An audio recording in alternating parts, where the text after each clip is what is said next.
कार्तिक का पवित्र महीना है। ब्रज में सर्वत्र तैयारी चल रही है इंद्र के यज्ञ की।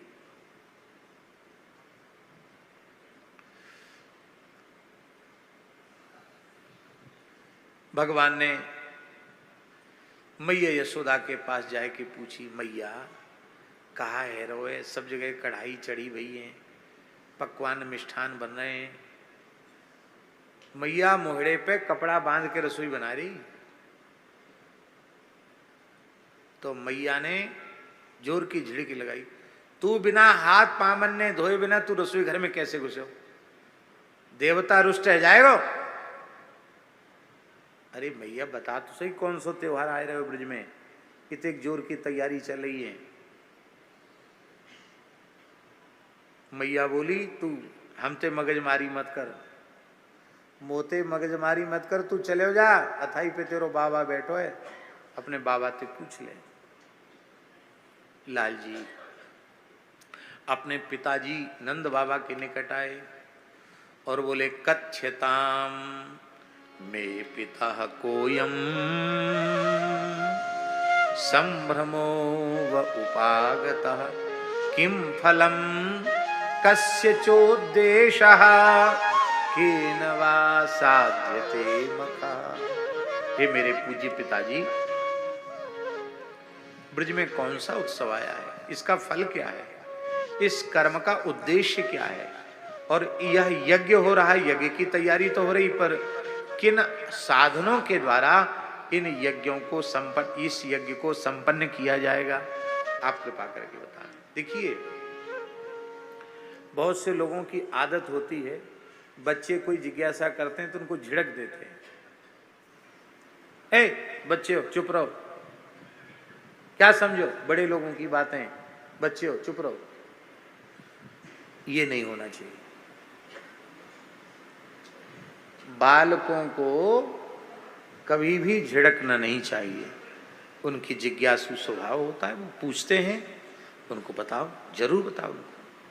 यहाँ बाबा ने लाल जी को फटकारा नहीं, बड़े प्रेम से बाबा समझा रहे हैं, यज्ञ की पूरी प्रक्रिया समझा रहे हैं बाबा। हाँ, धन्य है, ये शिक्षा है। बालकों की जिज्ञासा का समन होना चाहिए, उनको उनकी प्रशंसा करनी चाहिए। वाह, बहुत अच्छी बात तुमने पूछी, बहुत अच्छी बात पूछी, उनको बताना चाहिए। नंद बाबा ने कहा, बेटा देखो, पर्जन्यो भगवान इंद्रो मेघास्तस्यात्म मूर्तयः, ये मेघ जो हैं ये वर्षा के स्वामी भगवान इंद्र हैं, और मेघ जो हैं वह इंद्र का ही प्रतीक हैं, माने इंद्र ही मेघों के स्वामी हैं।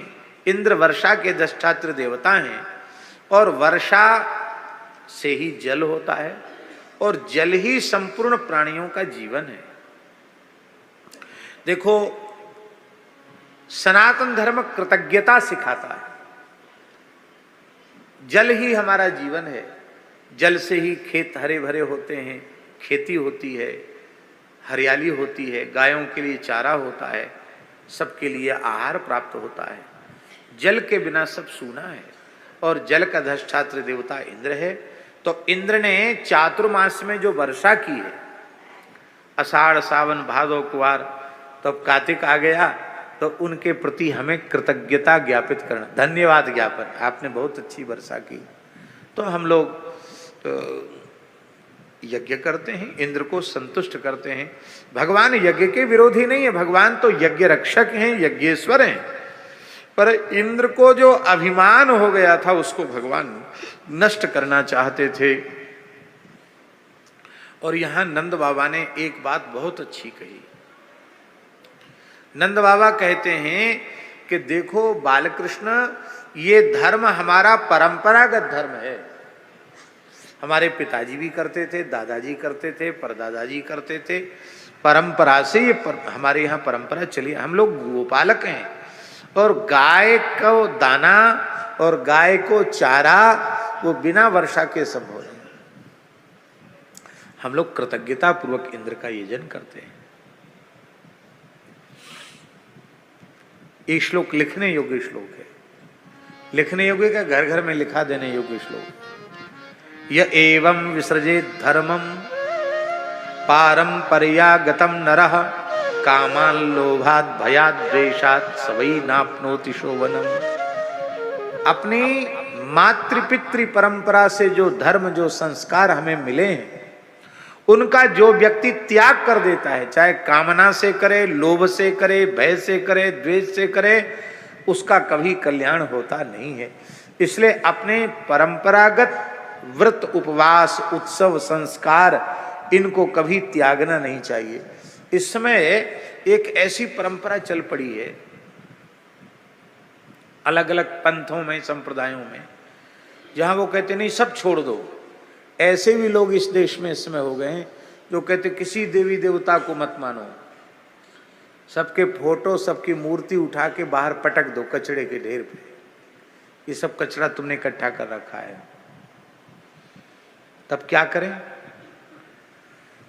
तो जो वैदिक सनातन धर्म की परंपरा के अनुसार देवी देवताओं का पूजन है, पंचदेव पूजन है, वो तो होता नहीं, व्यक्ति पूजा है। और वे स्वयंभू लोग अपने ही फोटो के पूजा करवाते हैं। हमारा लॉकेट गले में लटका लो, बस तुमको किस लोक में कमरा रिजर्व चाहिए वहीं रिजर्वेशन करा देंगे तुम्हारा। तमाम लोग विमुख हो रहे हैं महाराज। हम आपको क्या कहें, कहने में भी बड़ा दोष लगता।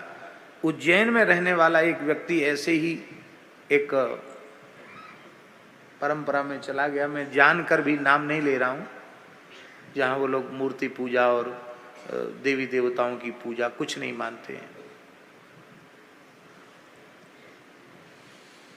और वो प्रचारक बन गया महाराज। उज्जैन की बात है, नाई था, नापित, और बुद्धिमान भी था और पढ़ा लिखा भी था। तो ये सब शंकर जी की पूजा, गणेश जी की पूजा, देवी जी की पूजा, रामकृष्ण की पूजा, इन सब का निषेध। और छोटे लोग होते हैं ऐसे लोगों की बातों में भी आ जाते हैं। तो उसने एक समूह भी बना लिया। सत्य घटना सुना रहा हूं। किसी ने कहा महाराज हम नहीं करेंगे पूजा तो हमको पाप लगेगा। तो उसने उज्जैन क्षेत्र में ही कहीं कोई पुराना शिवालय था, शिवलिंग पर मूत्र त्याग कर दिया सबके सामने।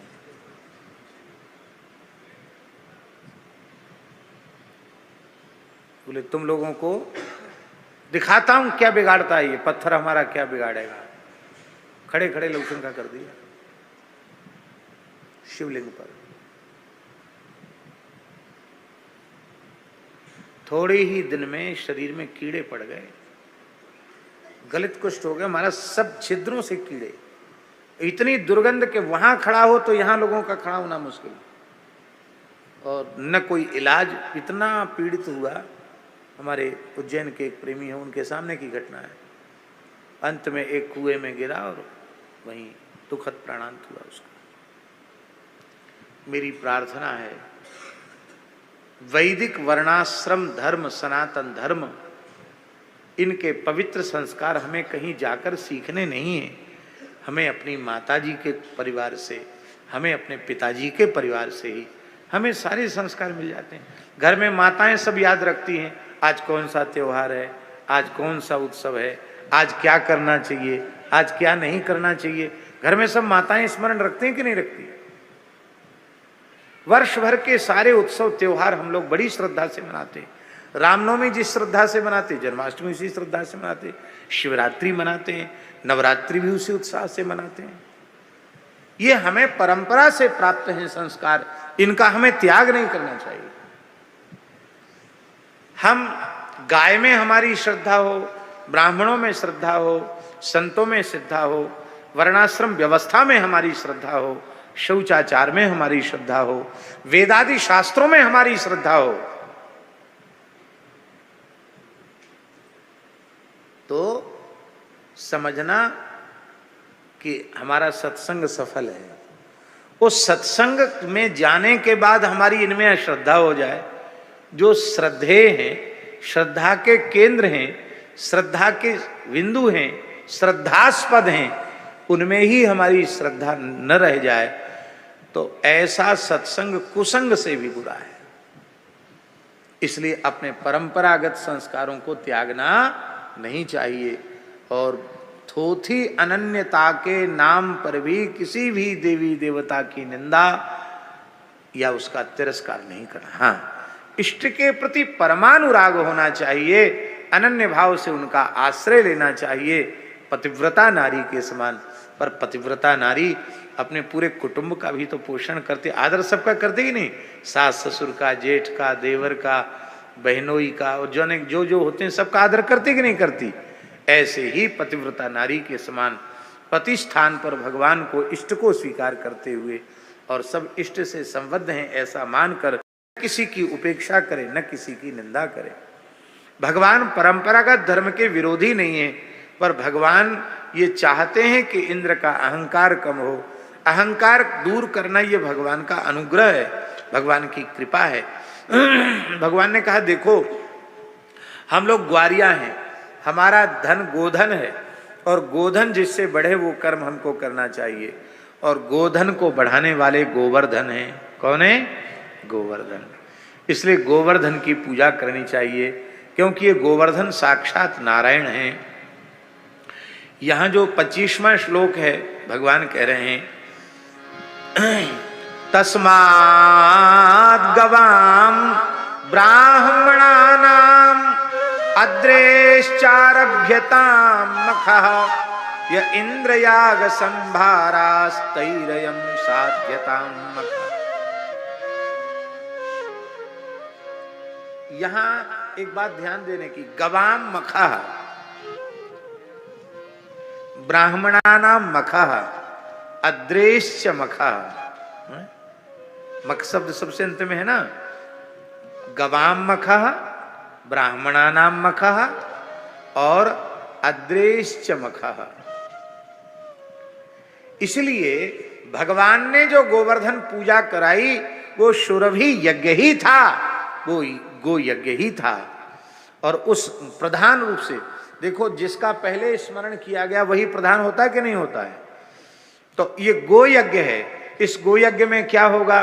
बोले गो पूजन तो होगा, गो माता की उपासना तो होगी ही, इसके साथ ही साथ ब्राह्मणों का सत्कार होगा। ब्राह्मण ऋत्विज ब्रह्मा अध्वर्यु आदि के रूप में यज्ञ में सम्मिलित होंगे। उन ब्राह्मणों के पूजन का उनके दान मान सत्कार का सौभाग्य प्राप्त होगा। और गिरिराज साक्षात भगवान श्री हरि हैं, उनके पूजन का सौभाग्य होगा। महाराज हमारा ब्रज अलौकिक है, यहाँ देवता पर्वत के रूप में विराजमान। ब्रह्मा जी बरसाने का पर्वत ब्रह्माचल है, साक्षात ब्रह्मा जी तपस्या करके पर्वत बने। नंदगाम का पर्वत रुद्राचल है, साक्षात भगवान शिव ही पर्वत बने हैं। और गिरिराज जी साक्षात गोलोक विहारी श्री कृष्ण है, साक्षात नारायण है। इसलिए हमारे गिरिराज जी ब्रज के बाहर नहीं जाते, गिरिराज जी नहीं जाते और कोई देवता भी नहीं जाता। हमारे मंदिर में विराजमान है बरसाने के एक स्वरूप। एक पंजाब की मैया बरसाने से एक पत्थर ले गई, एक शिला ले गई, और वो शिला वहां ले गई, उधर लुधियाना तरफ की कहीं की बात है। और महाराज जी जब वो ले गई तो वहां घर में उसके उपद्रव शुरू हो गया। बड़ी परेशान कि जब से आई वो ब्रिज से तब से सब बहुत तकलीफ पड़ गई, बहुत परेशानी हो गई, क्या बात है। तो ठाकुर जी से, राधा रानी से उसने प्रार्थना की रो करके। तो रात्रि में उसे स्वप्न में जो वो शिला लेके आई थी उसका दर्शन हुआ, और उस शिला से ब्रह्मा जी प्रकट हो गए स्वप्न में। और उन्होंने क्रोध पूर्वक कहा, अरे मैं 60,000 वर्ष तक कठोर तपस्या करके ब्रज में पर्वत बना केवल इसलिए ब्रजवास करने के लिए, और तू मेरे एक अंश को उठा करके ब्रजभूमि से बाहर ले आई और फिर कहती कि उपद्रव क्यों हो रहा है। यदि अपना कल्याण चाहती है तो जहां से उठा के ले वहीं छोड़ के आ। तत्काल वो लेकर वहां से आई, तो आकर उसने वहीं, तो वहां संत थे, गहोर वन की बात है ये, ब्रह्मचारी जी की कुआं की। तो वहां महात्माओं ने पूछा, मैया क्या निकाल के धर रही है?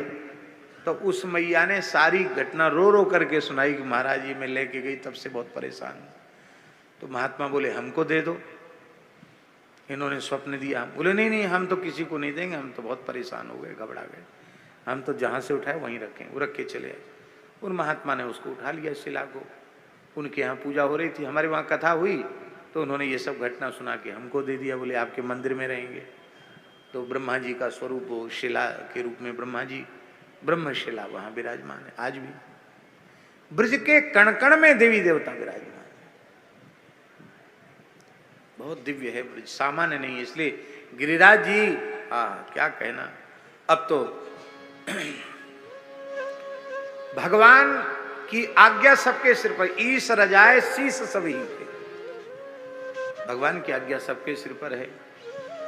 बाबा ने कही लाला एक बात है, इंद्र यज्ञ को तो हमें पता है कैसे किया जाए इंद्र को यज्ञ, पर ये गो यज्ञ कैसे होएगा सो तो बताओ। ये गोवर्धन बाबा को यज्ञ कैसे होएगा? बोले या इंद्र याग संभारा तई अयम साध्यताम मखा। इंद्र यज्ञ की सामग्री से ही इस यज्ञ को संपन्न कर दो। बोलो भक्तवत्सल भगवान की जय। पूजन सामग्री में ज्यादा अंतर नहीं रहता। ये हमारे आचार्य योगेंद्र जी इनसे पूछो, महाराज अमुक पूजन कराना है, पर्चा लिख दो, तो तुरंत लिखेंगे रोली मोली पान सुपारी लौंग इलायची अमुक तमुक, सब कंठस्थ रहता है। हम भी कभी पर्चा बनाते थे तो हमको भी कंठस्थ, अब कंठस्थ नहीं है। वही बहुत अकिंचन व्यक्ति है तो उसकी हैसियत देखो, उसकी हैसियत देख करके आप बुरा। लोभ नहीं होना चाहिए, बात सही है, क्योंकि लोभ का पुट होने से धर्म अधर्म हो जाता है। ये महाभारत में लिखा है, धर्म ही अधर्म बन जाता है लोभ का समावेश होने से। लोभ नहीं होना चाहिए, पर हाँ जिसकी जैसी वित्त साठ्य नहीं करना चाहिए, कंजूसी नहीं करनी चाहिए, उदारता पूर्वक करना चाहिए। बाकी यह है कि देवताओं की पूजा प्रायः सब एक जैसी ही है। पूजन के जो षोडशोपचार के पूजन के जो द्रव्य हैं वो तो एक जैसे ही हैं। तो तई ही अयम साध्यताम मखा, इंद्र यज्ञ की सामग्री ही इस यज्ञ में काम में आ जाएगी, अलग से कुछ नहीं लगाना पड़ेगा। हाँ एक बात है, क्या बोले? बात यह है कि गिरिराज बाबा की रोली मोली पान सुपारी में निकात कसर रह जाए तो कोई बात ना है। भोग में कसर नहीं रहनी चाहिए।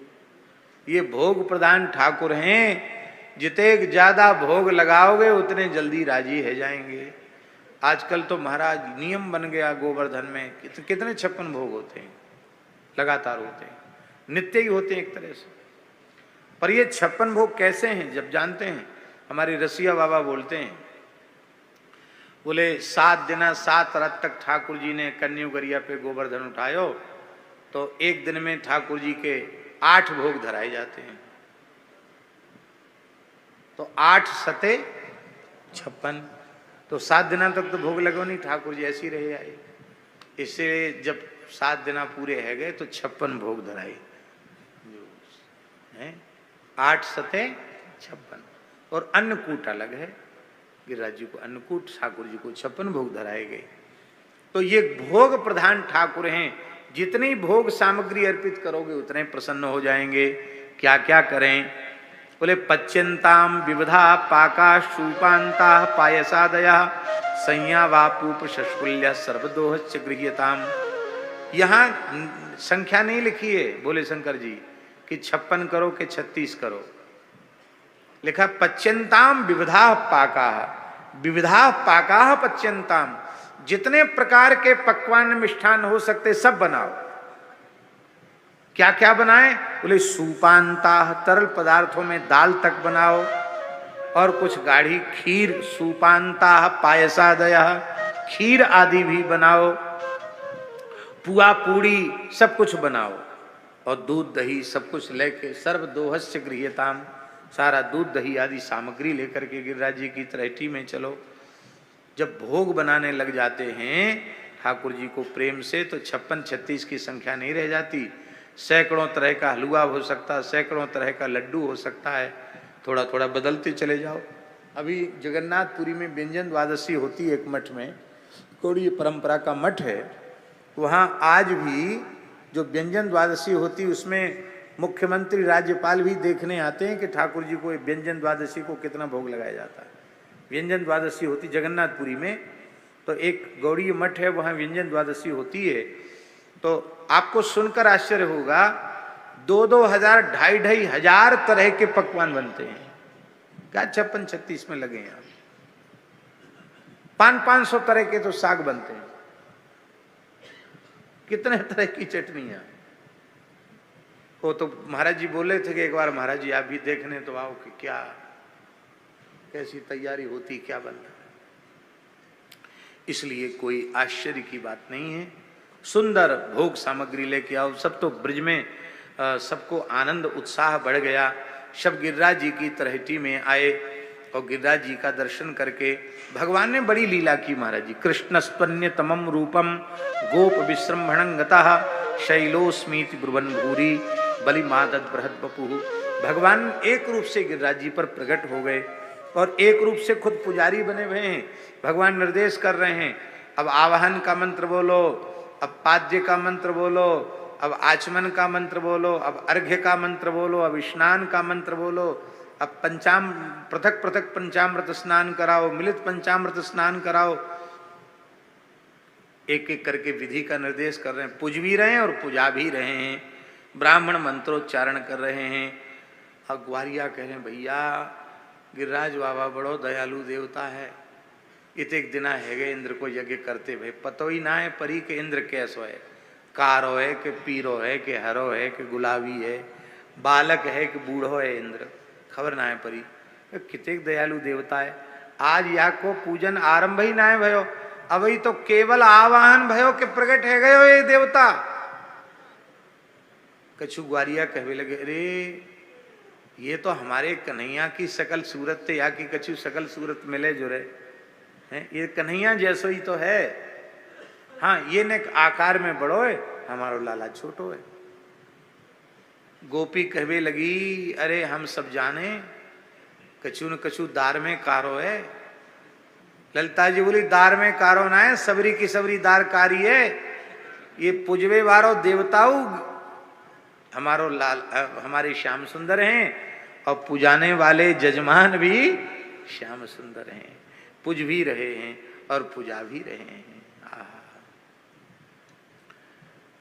भगवान ने कहा शैलोस्मीति मैं ही गिरिराज हूं।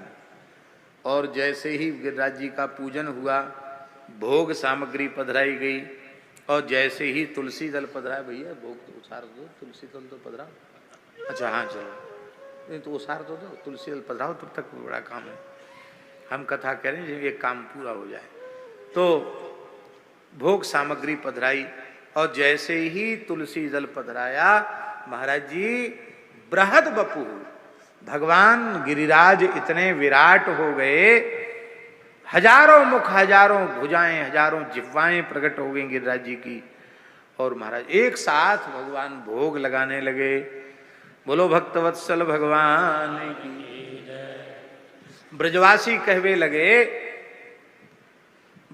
कहवे लगे कि भैया देवता तो बड़ो दयालु, या में कोई संदेह ना है, पर बड़े दिना इनको भूखो है।